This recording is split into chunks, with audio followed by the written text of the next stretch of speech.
It's not started transcribing yet, so I just need to, there it is. Right, stop the transaction with transcription. So the background to that is this.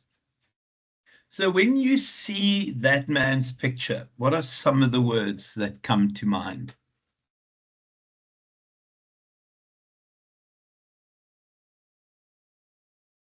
So let's clear left and right very quickly. Who are the Trump supporters? Orange man, love it, almost. Oy vey. I love that, Michaela. Oy vey. Who are the Trump supporters? So I can point at them to you and make sure you fail. Come, there must be one Trump supporter in here.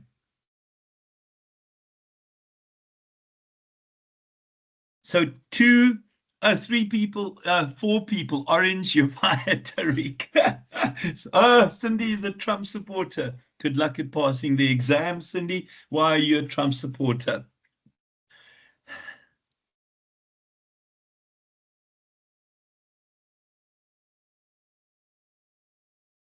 Cindy's lost her mind, guys. Cindy, this drinking before class has to stop immediately. Oh, that's fine, so not to worry about that. Okay, so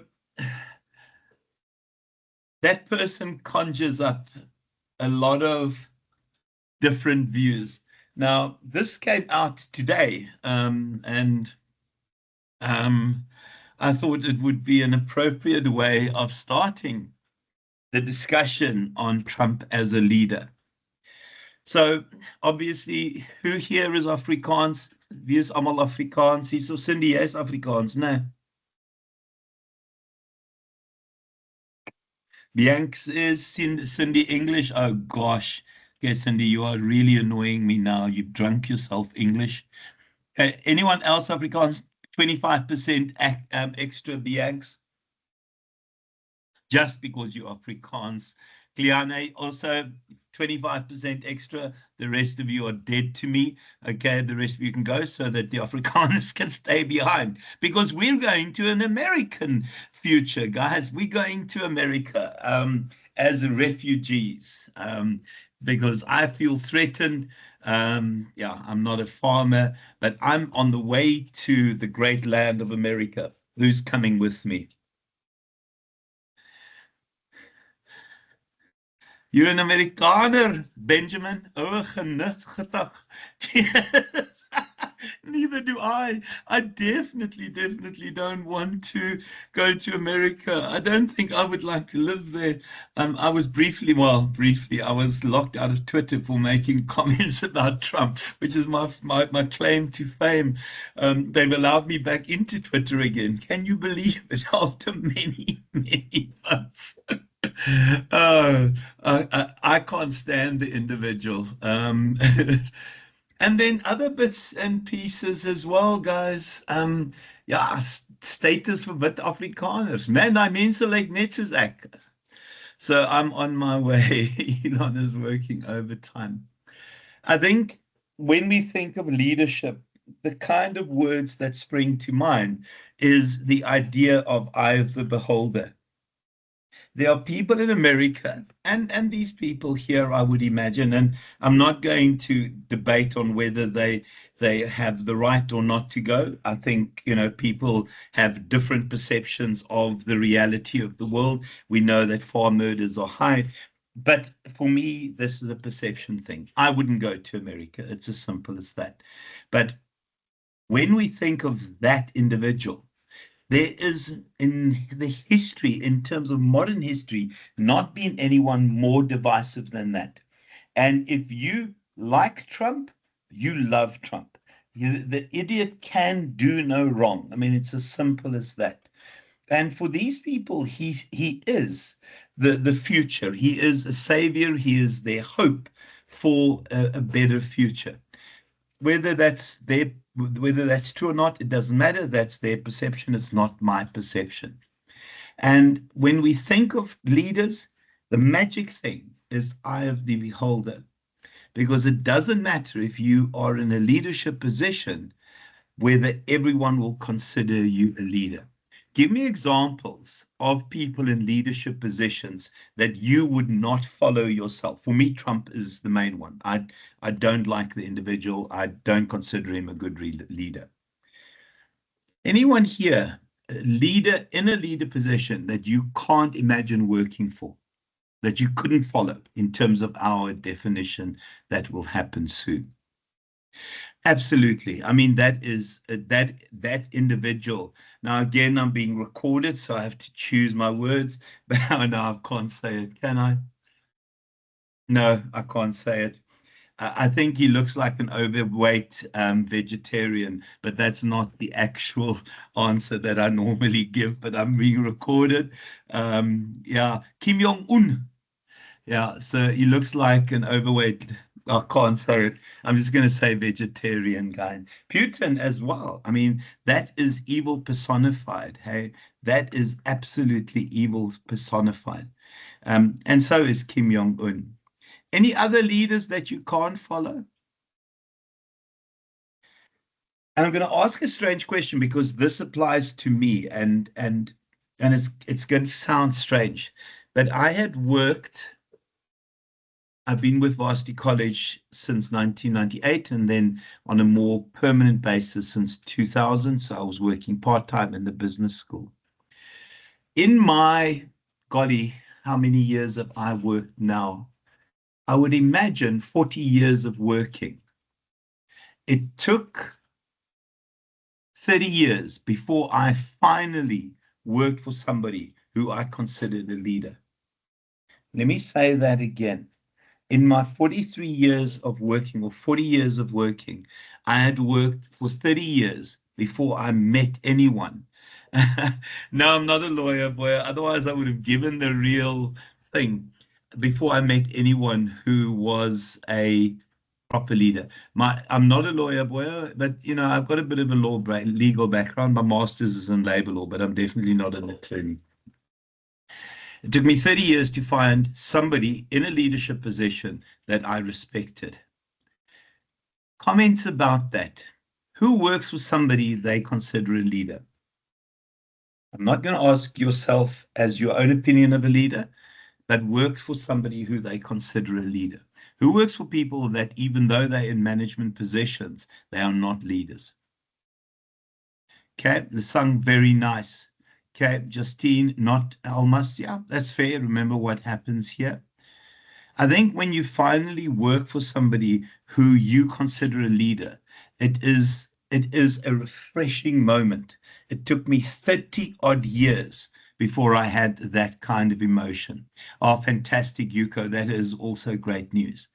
For people who don't work, who don't work or work for somebody who they don't consider a leader, it's very difficult for this to happen. So when we talk about process and property, the property is the fact that every leader has certain powers that come from their situation, from the fact that they're in a position, and we talk about positional power, positional authority, and it comes from having a title, and that title generally will start with manager, and in some instances, if you have a traditional organization, it'll start with supervisor. And it's important for some people. That word supervisor is so important because some people need to know that they're in a position where they're in charge. I don't need that. I don't want to be in charge of people. So in terms of a process would be the behavioral component of leadership. It would be the way in which that person presents themselves. It is the way they walk the talk, and they will interact and guide and influence in terms of their presence. As a property, it is you will do because I say, because I am in charge. Here, let's see what we can make together to essentially get things done. It's a vast difference. I am not a big fan of that, the kind of thing where someone says, you will do because I say. Anyone work for anyone like that? because that's the stuff that I kick against. And I suppose that's why I'm still a contractor. So in terms of what leaders do, the key word there is the ability to influence. Just to say, guys, there are different preferences in terms of influence. I don't get influenced by somebody who gives instructions. I don't enjoy that kind of interaction because, I don't take instructions well. I get influenced better by somebody who asks for opinions on how things are done. There are moments, though, where you need somebody who can influence by instruction. We have to do it, and it's often in crises. And you can see there, guys, influence the followers and generally accepted by people as leaders. Unfortunately, a lot of people are accepted by leaders by virtue of the fact that it is their title. Where you have a magic mix is when that person is in a position of authority, but also gets accepted for who they are. Not many of those around. I think for most people, authority is more important than anything else. I don't aspire to that at all. What is also interesting, guys, is when we look at leadership research, and this might be something to consider for your research in second semester, is that there is significant amounts of research on leadership, but there is very little research, although it's emerging at this stage, on followership. So we've spent a lot of time getting our ideas about leaders sorted, getting theories about leadership out. But no one has really concerned themselves with followership. So please, as a back pocket type topic for second semester, remember followership and maybe do something in followership. Right. So in terms of leaders and managers, right, what's the difference between a leader and a manager? What's the difference between a leader and a manager?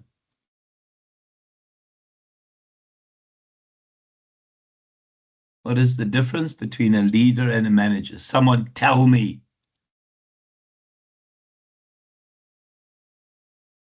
The main difference? Leader inspires. Nice, Johnson. Yeah, well, oh, I love that, Michaela. Get stuck with you. A manager will tell you what to do. Leaders empower, which is an interesting need in terms of followership. Nice, Lisang. Nice. Leader and manager. So the first one is the fact that your leader has personal power. He's that person, and sorry for saying him, that person gets their power from being the person. It is personal power. In terms of managers, I think, oh my gosh, it's positional power. It is positional power. Sorry, guys, this is a real mess. And if you're not careful as a manager, those two would exist as separate entities. So people respect you because you tell them to. Oh, I love that, Almas. Oh, it's a nice, very nice comment, that actually. Very cool. So a manager essentially, and it is a positional thing, light a fire under you, where a leader is that person who has those. Tandeka, both roles are important, but if you don't get both right, you could end up with people resenting you, because often people will resent managers. People are unlikely to resent leaders. Okay, so and you're right, Tariq. So you're definitely on track. So a leader has personal power and a manager has positional power.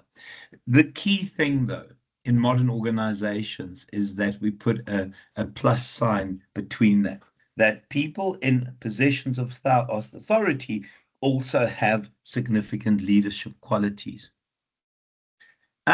Johnson, Absolutely, because often in team development, what you'll find is that storming phase where you do need a leader where you will need a leader to step in, but it depends on how the leader steps in.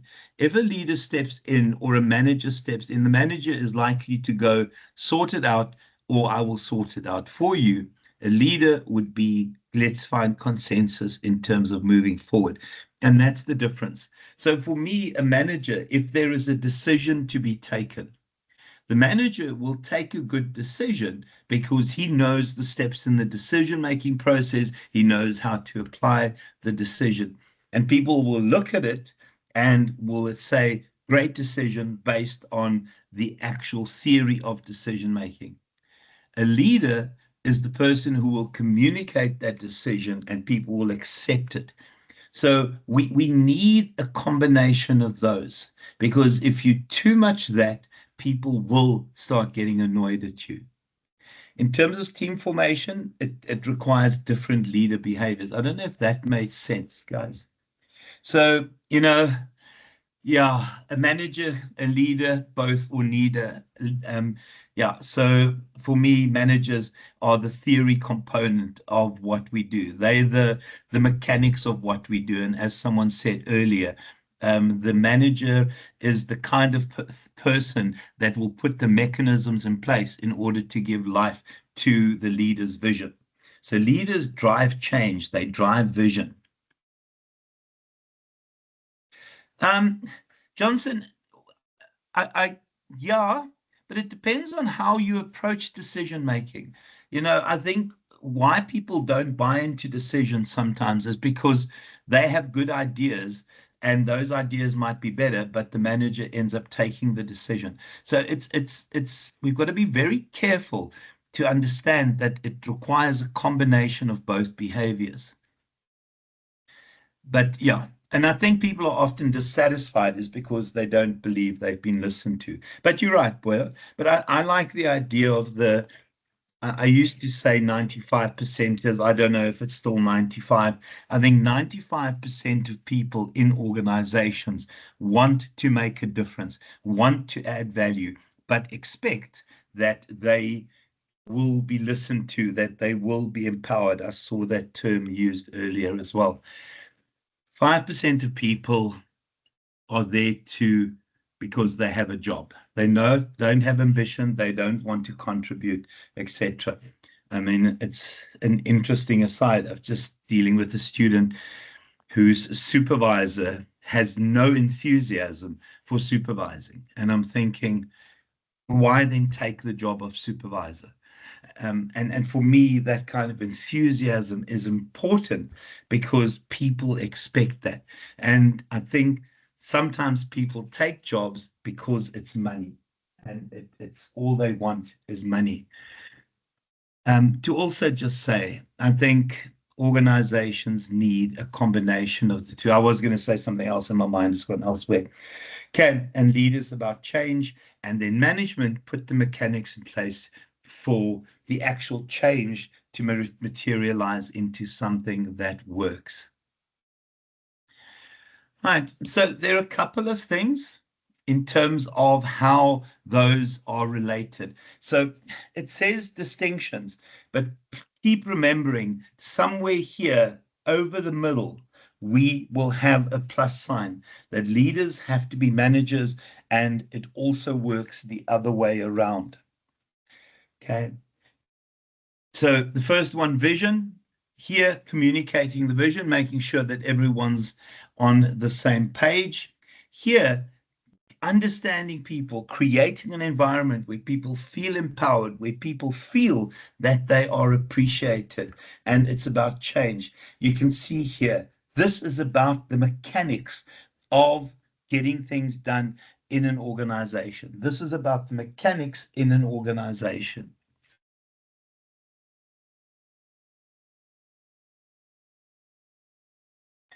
Okay, this is about the mechanics in an organization. And you can see the kinds of things that go hand in hand with it. So in terms of power, I think the first thing to remember is that leaders require power. Now, it doesn't mean all power is the kind of Donald Trump thumping the table type power. I mean, there are multiple forms of power. Now, some of you would have seen this before. Give me an example of a leader who has legitimate power. Who would be the most powerful person in the world based on where the world is now? Is it fair to say that it is? You can type.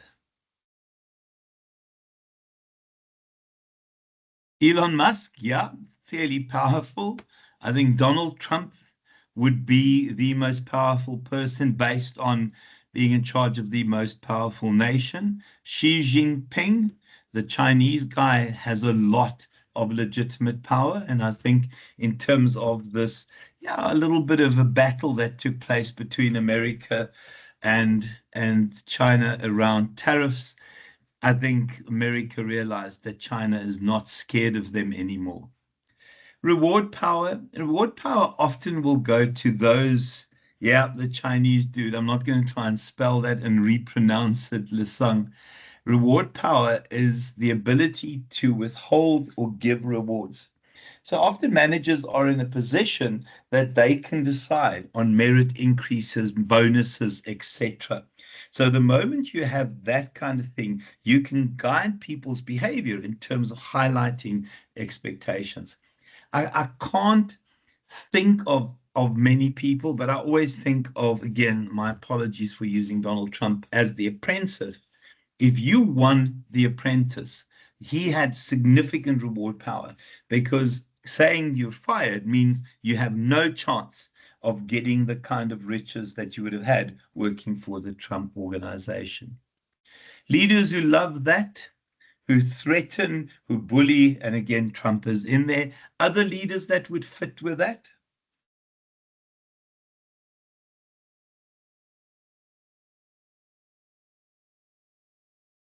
Yeah, Kim Jong-un. I mean, the idea of firing rockets across Japan, and I mean, yeah, again, not a pleasant individual. Don't know if anyone has ever seen what happens on the news in Korea when they fire or launch a fantastic rocket. Hold on a second. I don't know if this will play. Just give me a fraction of a second. Give me a second.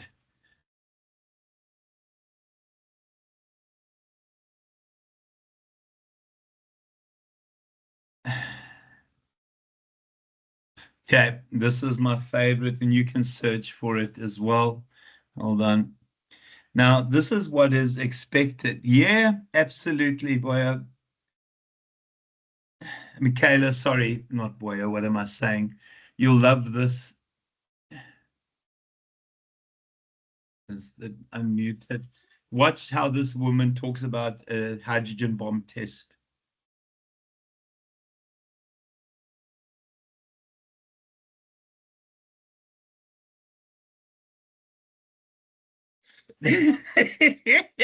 No objectivity there. I love it.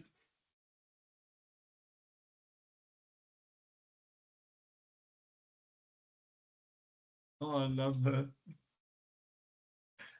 Yeah. Oh, she's nuts. You must see when new Kim Jong Kim, okay, so it was, oh my gosh, Kim Jong-un. So when Kim Jong Il died, I think it's Il died. Let me just see. Okay, this is what is expected of you. This is Kim Jong-un's dad.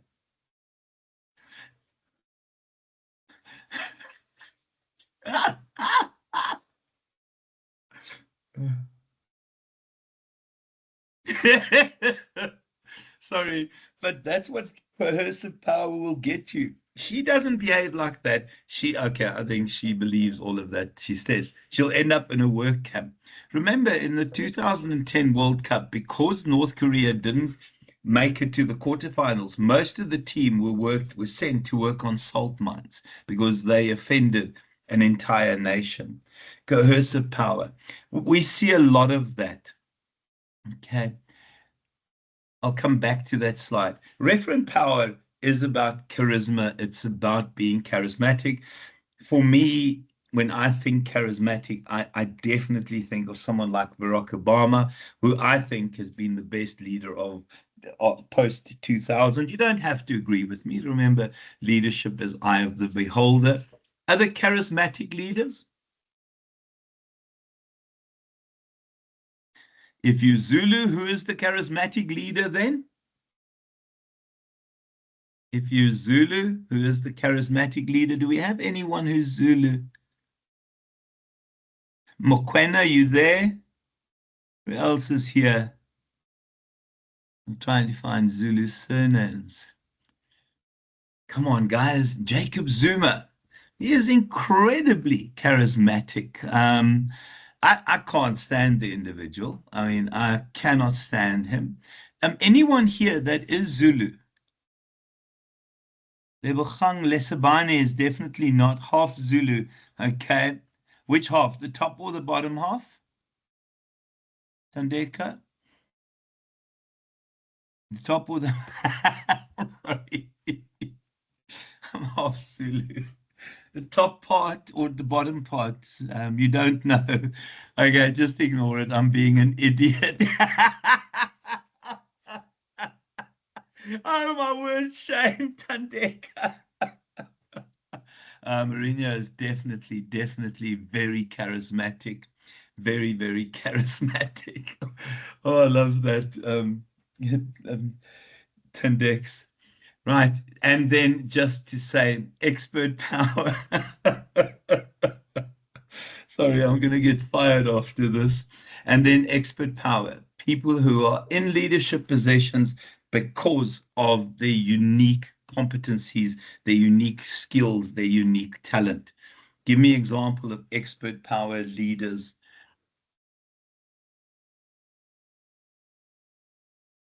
So I think Bill Gates is definitely part of that. Mark Zuckerberg, although I think he's an idiot, is definitely part of that. John F. Kennedy, very much more a charismatic leader, Bianx. He was very much a charismatic leader. When we think of South African presidents in terms of expert power, Thabo Mbeki, who was an economist, who had a master's in economics. Okay, so he was trained in a specific skill. I don't know what John F. Kennedy, but for me, Banks, I think charismatic leader. I think he is essentially Obama's predecessor. Mao Zedong, please remind me who that is, Tandex.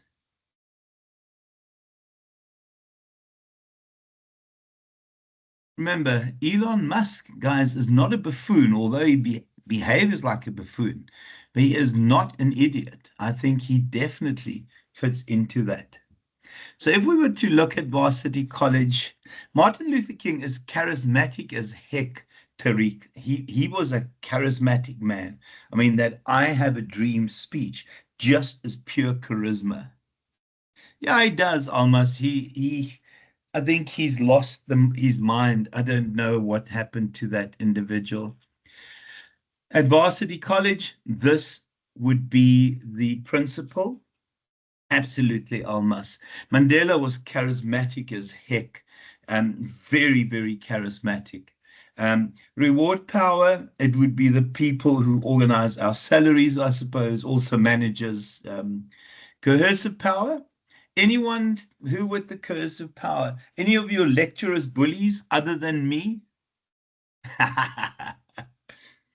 Any lecturers bully? I don't think any of the lecturers are bullies, except me, of course. You know me so well. I've always wanted to be thought of as a bully. I think I need therapy after this. Okay.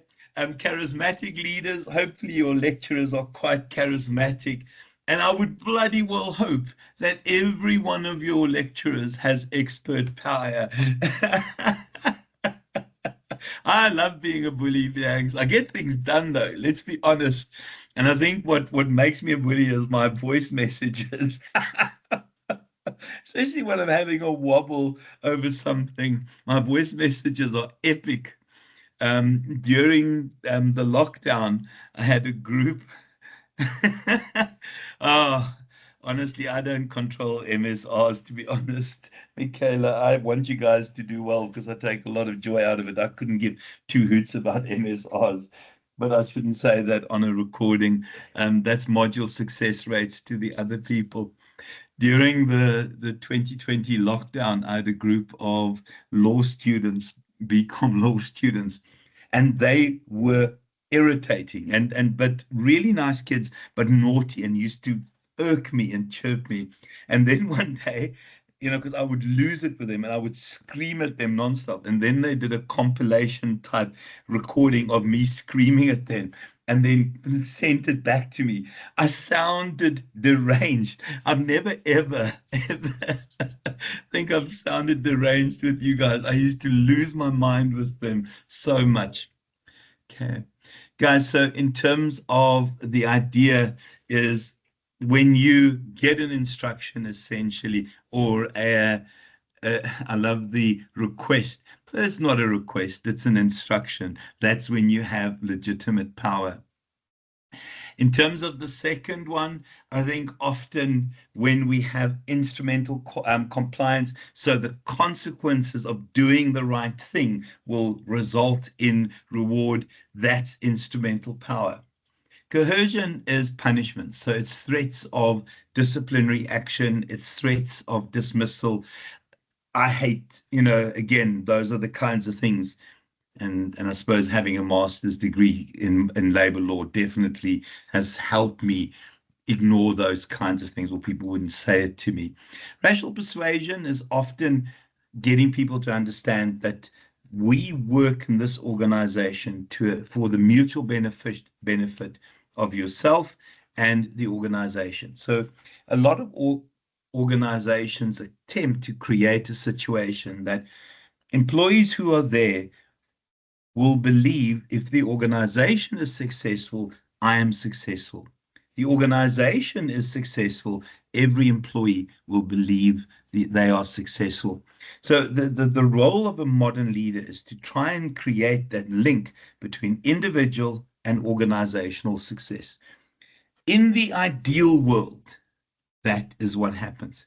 Anyone feel that way about where they work? That if they're successful, organization is successful. If the organization is successful, they know they will be successful. That kind of link between the success of the individual and the organization. Okay. It's very difficult to create that kind of organization. Um, oh, shame, Bianx, man. I must admit, I tend to, I work for my students, but Varsity College provides me the platform to do what I enjoy, what I love, and that's my students. So I don't often think of myself as working for Varsity College. I work for my students, which is a strange place. Varsity College provides the platform where I can do what I'm relatively good at. And then, guys, in terms of methods of using power, personal identification, I think it's often this idea that a person ties in with a particular leader because of that magic set of ingredients, those intangible qualities that naturally attract people to a particular leader. Mandela was that. People who met Mandela would have told you that he was surrounded by an energy field, and just getting near the energy field was inspirational. John F. Kennedy, the same, and I'm glad somebody mentioned that kind of energy field. I think that for me, Barack Obama has that kind of energy field as well. Just being in his presence is something that is important. And again, when you work with a charismatic or meet a charismatic leader, well, unfortunately, that's the truth. Lisang. So, as much as my nonsense about, successes being linked, it's generally when you want real success and feel real success, be an executive. That's where the money is. Okay, guys, and then just in terms of working with subordinates and getting them to understand that what they do aligns with their values, it's that kind of inspiration that we can create. The worst one of it, because this is manipulation, is information distortion. And organizations love doing this. They will make a plan, they'll make a decision, they'll tell you about the rosy bits, but they won't tell you about the thorny bits. So often what we do in organizations, what we see is a decision's taken, but it is polishing something to be more than it is. And I'm not going to be able to say that. Maybe somebody can type it. So it is taking a decision, highlighting the glowing bits and ignoring the nasty bits at the bottom. Companies love polishing, you know what it is, and telling people that it's gold. Maybe somebody can write it there so I don't get into trouble. Everyone's so scared. You must have heard of the saying. So let's do a bit of a historical walk through leadership theories. So the first one is the trait theory. And the moment I think of the trait theory, I think about this individual.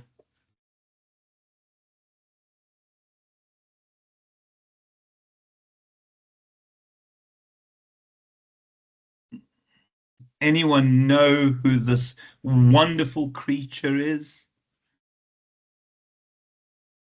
and how he fits into the world? Where did we see Prince Charming? Very annoying, obviously, in Shrek. When I think of charismatic leader, it is, and yes, I'm going to be a little bit sexist, the guy on a white horse racing somewhere to to rescue the princess, Prince Charming. It's literally that kind of definition of a leader. Um, you hate him, Tandeka. He messed with my boy. Yeah, also true. She was evil as ever. Oh, incredible narcissist.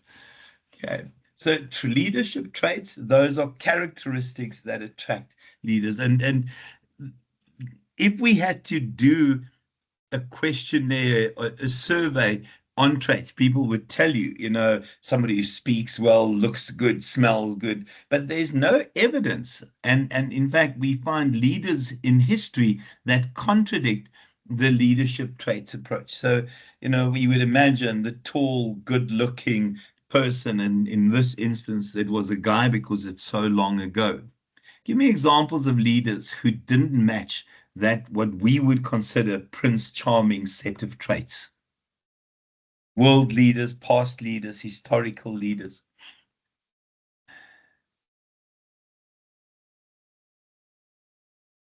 I think of Gandhi, guys. Gandhi, Khrushchev, absolutely. Gandhi was not that kind of person.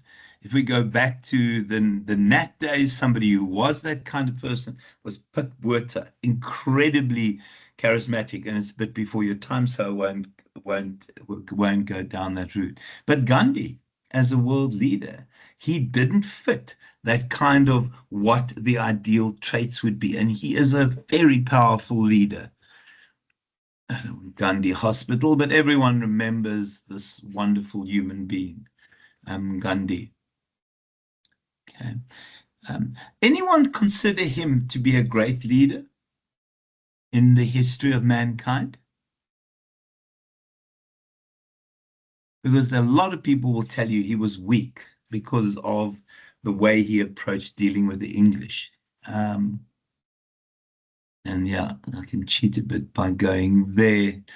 This idea of non-violence. Oh, Mugabe. Yeah. he fit a lot of those traits. Very charismatic, great at talking. Not a big fan of Mugabe, actually. That's exactly it. Oh, I see what you mean, the song. So Mugabe didn't fit the traits approach. Maybe it's also true, hey? And then behaviors, the difference between that and that. What is the key difference between those two elements? Yeah, no, I don't think so. The Zang, are you from Zimbabwe or are you still in Zimbabwe? Okay. No, that's a good response. That's a good response. Okay, guys, what is the main difference between those guys and these guys, these gents? Okay, cool. That's 25% extra. You can go get saved in America as well, man. For me, leaders there are born, here, leaders are made. We can teach you a natural fear, which is almost, and it's a nice way of distinguishing, which is almost natural because they were born that way. It's part of their DNA. Traits are inherent. So you're born a leader if you adopt a trait approach. Here, we can teach people to be leaders. We can show you the behaviors. We can show you the various theories. We can turn those theories into best practices. So it's possible to teach somebody to be a leader. It's not impossible. The truth is, I like the idea of a combination, that kind of nature and nurture combination. If that all of you know what nature and nurture is, it's the role of genetics and the role of the society in terms of what happens in your life. So, in terms of the idea of leadership because of behaviors, there are a couple of theories. The first one, Michigan studies. Michigan studies said that you get two kinds of leader behaviors. The first one, job-centered. If you want to write something down, is telling people what to do, when to do, how to do, and when to stop doing it. So this is very much focused on getting things done, setting standards, making sure that people attend to standards. It's very much the kind of behavior that will be very, very directive. These people are more concerned about the employees. So they are about caring. They definitely about making sure that they show empathy, that they have an understanding and cater for the employees' needs. This set of behaviors are closely aligned to something we did earlier in the course. I don't know if you guys will remember. It's a set of studies where they looked at the relationship between illumination and productivity. And they found, irrespective of whether they made it lighter or darker, productivity went up. Remember the Hawthorne studies. So a lot of this kind of employee-centered behavior, well done, Johnson, have come from that kind of studies, that people want to feel valued, that people want to be acknowledged, that people want to be understood, that there is a real sense of caring. Guys, and then just further studies, I think it's this idea that when the Michigan studies, there was a suggestion that those cannot be seen as two separate opposing ends of the same scale, and that rather we would transition between those behaviors. As someone said earlier, and I can't remember who, in terms of team development, that we will transition between those two behaviors. And what was added in terms of the Ohio's studies was this, that depending on the situation, the context, you will adopt a particular leadership style somewhere between those two. So if we were in a class together on a Monday night and a fire broke out in the class, I would become incredibly authoritarian, autocratic. I will tell you to get the hell out of class because crisis moments require that kind of leadership. But if I were to move your assignment a week earlier, I would then say, guys, let's negotiate the submission date. What can we do to move it earlier? So you transition between those two. And then, yeah, it was further evolved into the leadership grid.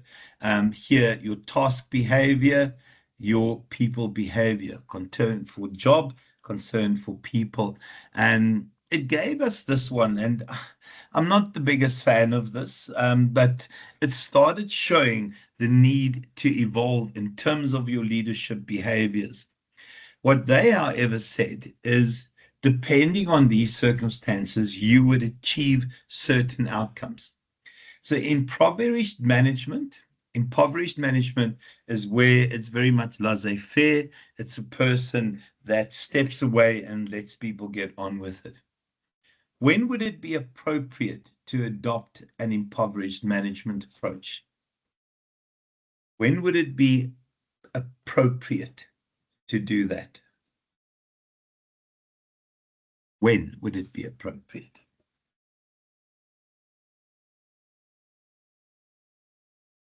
I'll give you a second. If anyone's typing, you can also talk, guys. Exactly, Johnson. Exactly. When you work with highly competent, highly impressive, talented individuals who knows what they're doing, the worst thing a leader can do is to then try and tell them what to do. Who here is a bad passenger? Backseat driver, passenger. Exactly. And initiative and intuition, Steph. Initiative and intuition.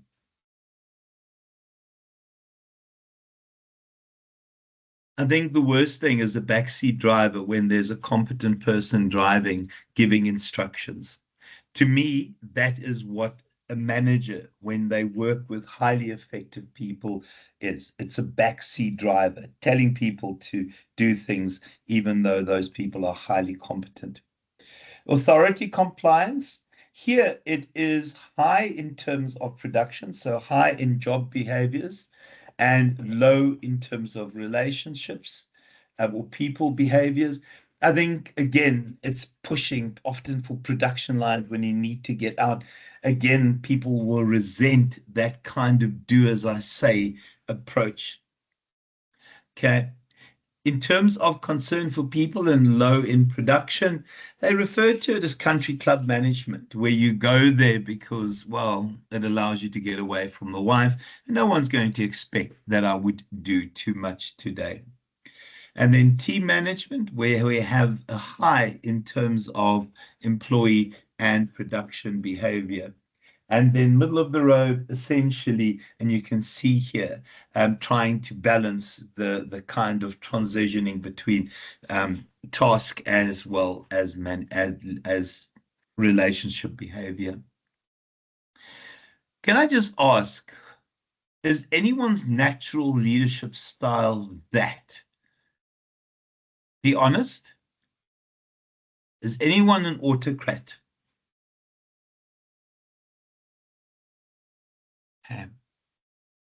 Has anyone ever worked for an autocrat?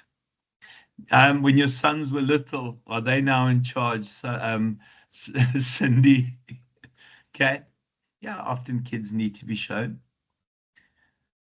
Anyone ever work? Oh my gosh, yeah, no, no, you're always in charge. Mine are 28 and 26 and 18, and I definitely am still in charge. Um, in terms of this, guys, it's awful to work for those individuals. And then just other approaches here, guys. There are a couple of things. As I said earlier, it's not always about traits, but what behaviors do. It was an evolution in terms of the research, remembering that we needed the situation included. And then in terms of situational models, it is about the context that matters. So depending on where you are, as someone said earlier about the team evolution, you would adopt a certain set of leadership behaviors. Dunham and Schmidt gave us that set, and it often has to do, and yeah, this thing is important here. It's a speculation thing, but it often has to do with how competent your employees are, how good they are at their job. Here, if employees are new and learning a task, it's fine to do that. But when employees are competent, the worst thing you can do is give them instructions and then a range of options in between. The key thing, it is speculative. It wasn't created by proper, thorough research. I'll stop there because the next theory is quite long to explain. Any questions, any comments?